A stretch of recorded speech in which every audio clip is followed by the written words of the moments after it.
দীর্ঘ 16 বছর বিএনপির ভারপ্রাপ্ত চেয়ারম্যানের নেতৃত্বে গণতান্ত্রিক মনা সকল দল মতকে সাথে নিয়ে ভোটের জন্য যে আন্দোলন করেছিলাম, আবারও সেই ভোটের রাজনীতির বিরুদ্ধে যে আগামী ফেব্রুয়ারিতে যে নির্বাচনের শিডিউল ঘোষণা করা হয়েছে, সেই নির্বাচনকে নিয়ে নির্বাচনের কে বিলম্বিত করার যে পায়তারা চলছে, নির্বাচন বানচালের যে ষড়যন্ত্র শুরু হয়েছে, সেই ষড়যন্ত্রের বিরুদ্ধে বিএনপি সোচ্চার রয়েছে।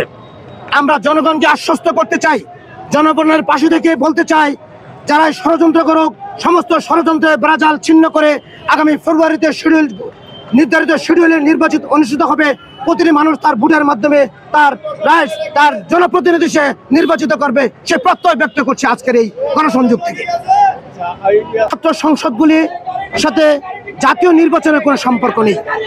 এটি ইনস্টিটিউট ভিত্তিক সংগঠন, সেখানে প্রতিটা ইনস্টিটিউটে যার যার মতের যে বিষয়ে আমরা দীর্ঘ সময় আন্দোলন করেছি, সেটা ছাত্রদল জিতুক, ছাত্র শিবির জিতুক, অন্য যে সংগঠনে জিতুক কেন, আমাদের কোনো সমস্যা নেই। আমরা চাই প্রত্যেকে যার যার ভোটে তার জনপ্রতিনিধি নির্বাচন করবে, ছাত্র প্রতিনিধি নির্বাচন করবে, এটাই বিএনপির প্রত্যয়।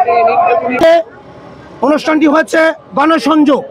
আপনারা দেখেছেন নেত্রকোনা, আমার নির্বাচনী এলাকা নেত্রকোনা সদর বারহাট্টায় আমি প্রতিটা ঘরে ঘরে 31 দফার লিফলেট বিতরণ করাচ্ছি, আমি নিজে করছি, আমার নেতা কর্মীরা করছে।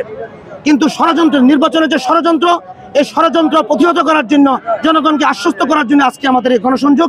আজকে নেত্রকোনা সদরের প্রতিটি ইউনিয়নের চেষ্টা করব জনগণকে এই মেসেজ দিতে যে যে কোনো মূল্যে আগামী ফেব্রুয়ারিতে নির্বাচন অনুষ্ঠিত হবে।